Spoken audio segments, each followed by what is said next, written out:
Fala pra mim, você é fã dos vilões ou dos heróis na cultura pop? Porque tem gente que gosta mais do vilão, tem gente que gosta mais do herói, tem gente que gosta mais do anti-herói. Mas enfim, será que na Bíblia funciona da mesma maneira? Eu vou falar hoje sobre 5 vilões que se transformaram em heróis ao longo da sua caminhada. Não só na cultura pop, mas também na Bíblia. Então já peço pra você deixar o like, já se inscrever nesse vídeo, curta, compartilhe, comente aí embaixo o que você quer que a gente fale aí nos próximos vídeos e vem comigo se aventurar em mais uma jornada. Meu nome é Gustavo e esse aqui é o Fé Geek. Simbora. E aí, já segue a gente nas nossas redes sociais, nosso Instagram, nosso TikTok estão aqui, tá? Para você já seguir a gente lá para acompanhar nossos devocionais. Já estamos entrando na temporada do Oscar, já falamos sobre filmes do Oscar, já estamos falando sobre The Last of Us já há algumas semanas. Eu quero que você me siga lá nas redes sociais, nos siga lá no Instagram, no TikTok, porque lá é que você vai acompanhar de fato os nossos devocionais diários. Peço para você também se inscrever nesse canal, não deixe de se inscrever. Se você vem pela rede social e ainda não é inscrito, se inscreva. Se você caiu aqui de paraquedas, olha só, também se inscreva. Gosta de analogia com a cultura pop? Esse é o lugar para você, beleza? Sem mais enrolaçada, bora pro vídeo?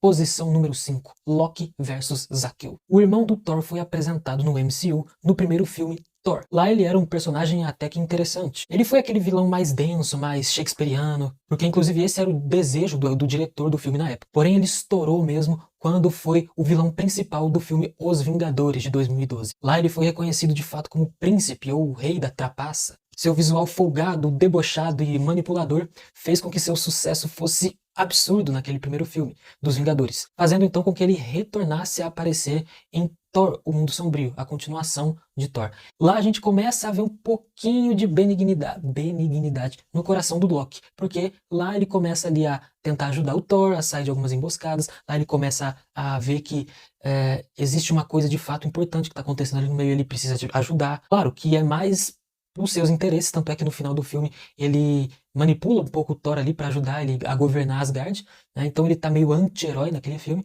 mas em Thor Ragnarok é que vemos Loki herói.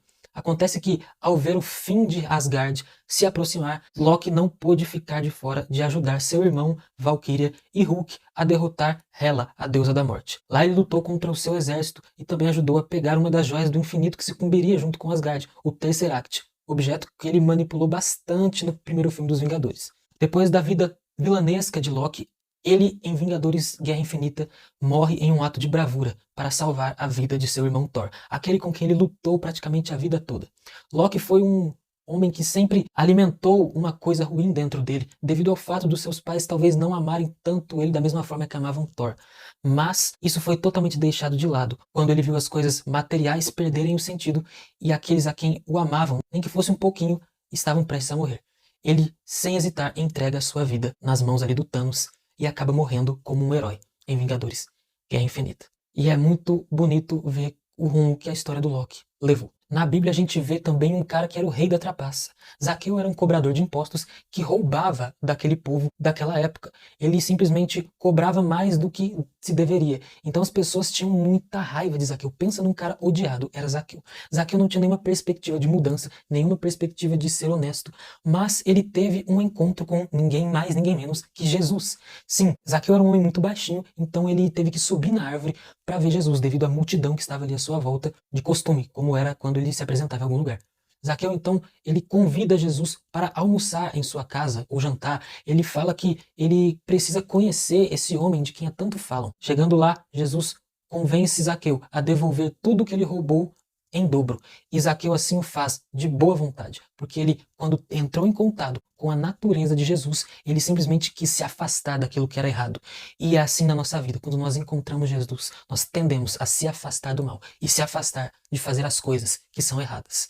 Que você possa ter também um encontro com Jesus, assim como Zaqueu teve, e morrer como um herói, assim como Loki. Antes do próximo, já se inscreveu? Tá vendo o vídeo sem se inscrever? Por quê? Se inscreve aí, meu, custa nada, só apertar aí. Vai, se inscreve aí. Finn versus Nicodemus. Finn, ou antigamente conhecido como 2187, e um Stormtrooper da Primeira Ordem, uma junta militar que continua os ideais do Império Galáctico depois da Guerra Civil Galáctica. Ele serviu sob o comando da Capitã Phasma como um cadete. Ele era chamado de 87 pelos seus companheiros e visto pelos seus camaradas e também pelos superiores ali da Primeira Ordem como o Stormtrooper ideal e considerado como um dos melhores cadetes. Além disso, Finn também liderava algumas divisões de saneamento na base Starkiller. Durante aquele tempo de Stormtrooper, eles iam sempre para algumas simulações que simulavam ali batalhas, né, da frota da Primeira Ordem com a frota rebelde. Em várias delas, o Finn mostrava muita benevolência em seu coração. Ele queria ajudar os seus companheiros. Ajudar os seus companheiros para ele era melhor do que derrotar o inimigo. Isso incomodou um pouquinho a sua comandante, mas como ele era o Stormtrooper ideal e mais diferenciado entre os outros, ela deixou passar. E ali no começo do episódio 7 de Star Wars, vemos ele e seus companheiros sendo despachados em Jakku, onde um homem chamado Lor San Tekka tinha um mapa que levava até o Luke Skywalker, o último Jedi vivo. A Primeira Ordem atacou o vilarejo daquele homem, só que durante a batalha ali dentro daquele vilarejo, o seu amigo lá, o seu companheiro FN-2003, foi morto pelo piloto da Resistência Poe Dameron, manchando o capacete do 87 com sangue. E isso fez com que o Finn ficasse completamente abalado. Quando Kylo Ren mandou ele atirar em todos os moradores daquele vilarejo, Finn hesitou, ficou parado e se recusou. Ele teve ali um micro-ataque do pânico. Após a missão, Capitã Phasma, percebendo a crise de pânico que tinha dado no Finn, pediu para que ele deixasse o seu blaster lá com ela para ele ser verificado, que ela pudesse ter certeza de que o Finn tinha disparado em alguém daquele vilarejo. O Finn sabia que se ele fosse verificado, ia ver que não tinha disparado em ninguém. Portanto, ele deserta ali da Primeira Ordem, foge junto com Poe Dameron e se junta à frota da Resistência, a frota rebelde, junto com Poe, Han Solo, Chewbacca e companhia. O Finn foi essencial na luta da Resistência contra a Primeira Ordem. Ao ser questionado sobre o porquê ele havia desertado de ser um Stormtrooper da Primeira Ordem, ele disse a seguinte frase: "Eu fui criado para fazer uma coisa, mas eu não tenho pelo que lutar." Nicodemos foi um fariseu e principal entre os judeus. Ou seja, Nicodemos era membro do Sinédrio. Porém, como Finn, Nicodemos tinha um coração diferente dos demais fariseus. E quando Jesus iniciou seu ministério, ao invés de caçá-lo e criticá-lo como fizeram os outros, ele ficou encantado e maravilhado com as obras que Jesus havia feito. E ele queria muito entender como aquilo funcionava, por que ele estava fazendo isso, quem de fato era ele. Até que em João capítulo 3 vemos que Jesus vai até Jerusalém para celebrar a festa da Páscoa. Então Nicodemos marca um encontro com Jesus durante a noite e após conversarem e ele descobrir de fato quem Jesus era, ele pergunta: "Senhor, como eu posso entrar no reino de Deus?"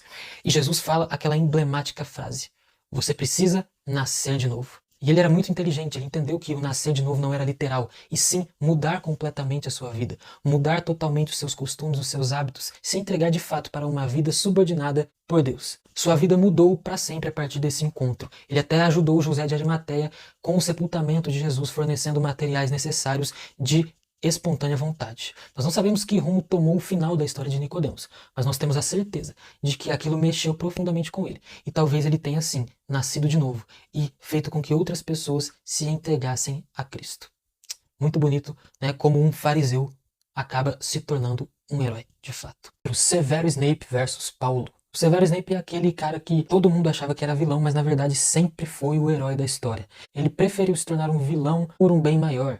Severo Snape sempre foi apaixonado a vida toda por Lily, a mãe de Harry Potter. Acontece que ele teve uma infância ali, uma educação muito difícil, uma vida escolar muito difícil, né, no colégio de Hogwarts. Então depois que ele saiu dali, ele se juntou ali aos Comensais da Morte de Lord Voldemort. Depois disso, Severo foi o espião responsável por informá-lo sobre a profecia que previa a sua queda. Após saber que sua queda viria das mãos de Harry Potter, Voldemort tentou aniquilar a criança juntamente com seus pais. E Severo ficou desesperado para tentar salvar Lily, e isso fez com que ele traísse Voldemort, se aliasse a alvo Dumbledore e tentasse impedir Voldemort de matar Lily. Mas não funcionou e só deu tempo de salvar o Harry, criancinha ali. Severo Snape ficou inconsolável depois da morte de Lily e jurou então proteger Harry Potter a qualquer custo em memória de sua mãe, mesmo que ele se parecesse com um vilão.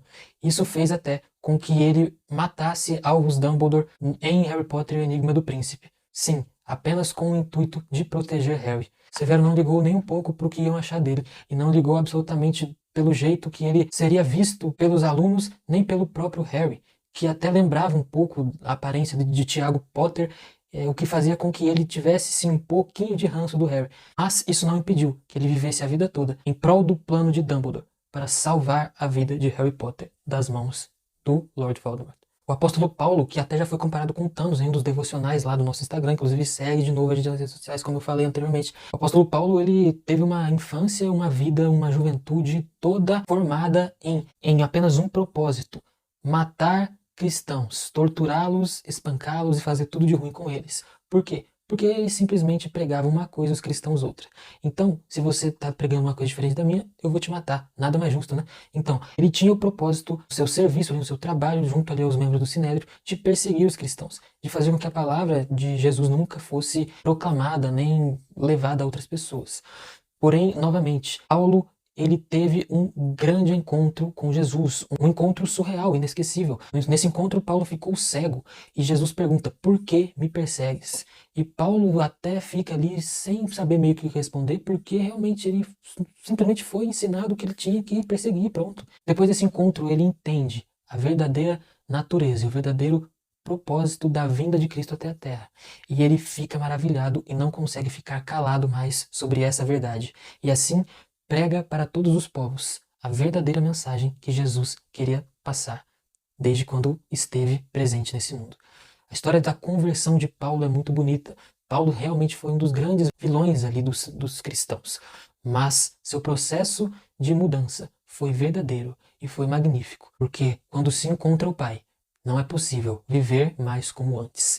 Viver em pecado como antes. Por isso é importante termos esse encontro diário com Deus.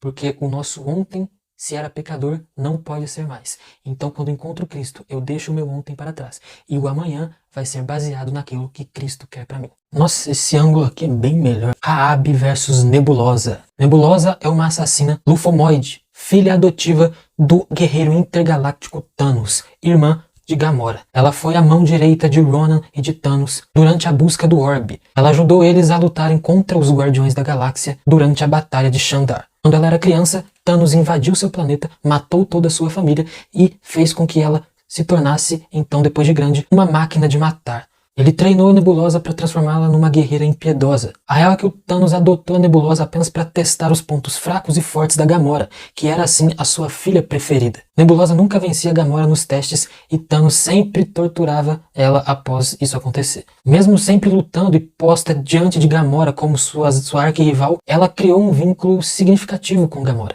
Quando sua irmã entra para os Guardiões da Galáxia, ela tenta de qualquer forma mudar sua cabeça, tentar destravar anos de escravidão psicológica e física. E Gamora finalmente consegue quebrar essas correntes. Vemos em Vingadores Guerra Infinita Nebulosa se juntando aos Vingadores para ajudar a derrotar Thanos e tentar impedir seu plano miraculoso. Em Vingadores Ultimato, ela foi uma das que não foram blipadas e conseguiu estar presente ali na viagem no tempo das Joias do Infinito. Gamora finalmente consegue destravar essas correntes.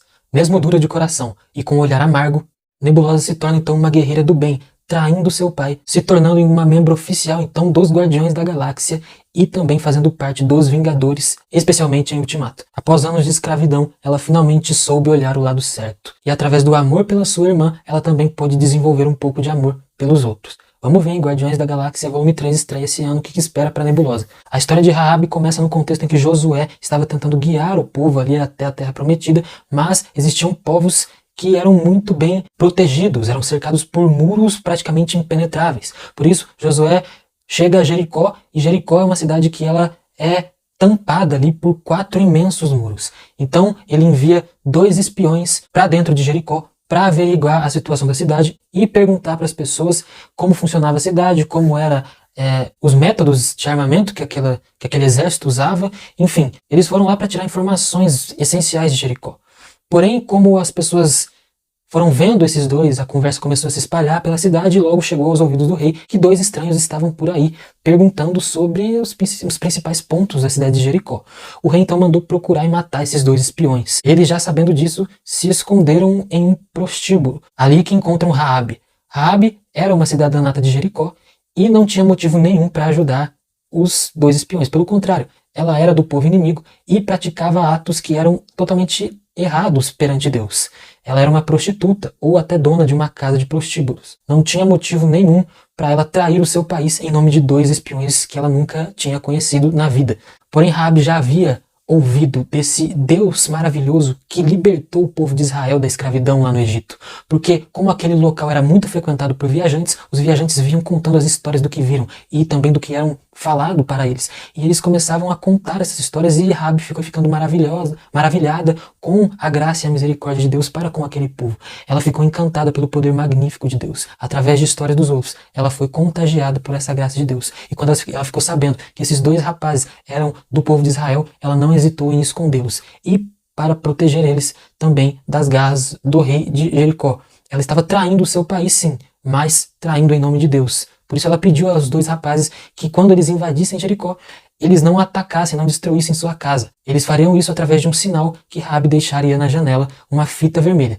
Eles vendo aquela fita vermelha, eles não atacariam então a casa de Rabi. Assim como na história de Nicodemos, a gente não vê muito qual fim teve Rabi, mas sabemos que ela está na lista dos heróis da fé. E vemos também que as sementes de Deus sempre dão frutos. E quando se conhece o amor e a verdadeira misericórdia de Deus, é bem difícil estar do outro lado. Você tem deixado esse amor e essa misericórdia te afetar, assim como afetou Rabi? O Exterminador do Futuro versus Manassés. O Terminator 800 foi projetado para matar Sarah Connor antes que ela desse à luz a John Connor, o seu filho que futuramente seria o líder da resistência humana contra as máquinas. Acontece que após isso não acontecer e sua missão falhar no primeiro filme, John Connor reprograma T-800 para que ele volte até 1991 para protegê-lo quando criança, dessa vez obedecendo apenas os seus comandos. Quando ele volta para 1991, é difícil para Sarah Connor aceitar que o T-800 ele não é aquele cara que tentou matar ela no primeiro filme, porque é a mesma pessoa, porém a sua natureza foi modificada, porém ele foi reprogramado para fazer o bem, para proteger o seu filho. E ao longo da história a gente percebe a mudança, né, do temperamento daquela máquina. É estranho falar, né, porque máquina, mas a gente observa ali que como o Terminator 800 ele foi uma pessoa muito importante pro John, um cara que foi um amigo ali, com uma figura paterna de alguma forma pro John Connor e também um grande amigo da Sarah Connor, fazendo com que ele fosse não apenas um protetor ali, um guardião, mas sim um apoio, um ombro para que ela pudesse chorar, um ombro para que eles pudessem se apegar ali, uma figura a qual eles pudessem ter amor e carinho por perto, ainda que fosse uma máquina. O rei Manassés na Bíblia é descrito como o pior rei que Israel já teve. O rei Manassés ele foi tão ruim que ele simplesmente largou mão de tudo que ele acreditava, que Israel acreditava como base e simplesmente construiu altares a deuses como o deus Moloque. Nesses altares ele concedia crianças recém-nascidas como sacrifícios. Ele tinha um deus com mãos assim para frente e essas mãos elas tinham lenhas abaixo delas para que elas aquecessem as mãos de ferro e virassem uma espécie de chapa. Então ele colocava ali as crianças nessa chapa para que fossem mortas vivas ali, coisa horrível, por puro prazer. Ele praticava orgias no seu reino. O reino foi de mal a pior, foi onde houve a maior deturpação da história do povo de Israel, no reinado do rei Manassés. Um homem podre, daqueles que hoje você pode considerar como figuras assassinas no passado, como Hitler, como Stalin, outros ditadores terríveis que fizeram com que milhares de pessoas morressem. Manassés talvez foi até pior que eles. Porém, diferentemente dessas pessoas, ele se arrependeu de fato de tudo aquilo que ele havia feito.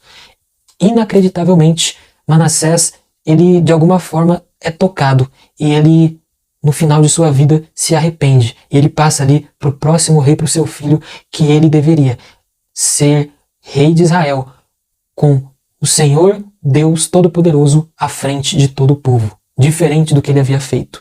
Manassés, ele viu que o que ele fez foi terrível, ele caiu em sã consciência e ele foi tomado por uma culpa muito grande. Claro que ele sofreu muito as consequências de seus atos após o seu reino sofrer uma derrota em uma guerra e ele ser levado como escravo e sofrer torturas horríveis. Claro que isso pode ter sido parte de um dos processos de arrependimento, isso pode ter levado ele a se arrepender, mas o fato é que ele encontra Deus em um momento de sua vida e se arrepende de tudo que fez. Tá, mas cadê o heroísmo de Manassés? Porque ele foi muito vilão e essa parte aí não tem nada de muito herói não.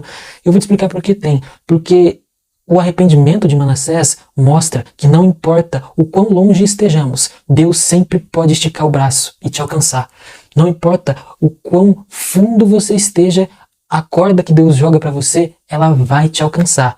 Deus alcança você ainda que você esteja no fundo do poço mesmo. O exemplo de Manassés é muito claro e deixa sim uma esperança para aquele que vive em pecado e acha que é o pior dos pecadores, e mostra como que basta se arrependermos, nos entregarmos a Deus, confessarmos de fato que os nossos erros, os nossos pecados serão perdoados. E Manassés foi sim perdoado por Deus. E o perdão de Deus é o maior herói de todos, porque todos os vilões, eles se arrependem e eles pedem perdão. E eles têm também em comum um encontro com Deus, um encontro com Jesus, de alguma forma, fisicamente ou não. Mas eles têm esse encontro, e esse encontro faz parte do processo de mudança do nosso caráter. E o nosso caráter, ele é o único que vamos levar conosco aqui da terra para o céu, porque o nosso caráter não vai ser reformulado lá no céu. Nós vamos levar o nosso caráter aqui da terra para o céu. E se você estiver vendo como um vilão, saiba que ainda dá tempo de morrer ou nem morrer. Simplesmente se transformar em um herói, em uma heroína, lutando pelos ideais de Jesus Cristo. Amém? É isso, pessoal. Se você quer que eu faça uma parte 2 desse tema, que é muito interessante, você coloca aí nos comentários, curte, compartilha o vídeo com geral que você conhece, porque vai ser muito importante para todo mundo ver que sempre existe um jeito de você se tornar o herói, não importa como esteja a sua situação espiritual. Beleza? Eu espero que você tenha gostado do vídeo. Manda pra todo mundo, dá o like, não deixa de compartilhar, se inscreve e tudo aqueles bagulho aí de youtuber. E é isso. Que Deus te abençoe e esteja com você durante essa semana inteirinha. Um beijo grande e tchau, tchau.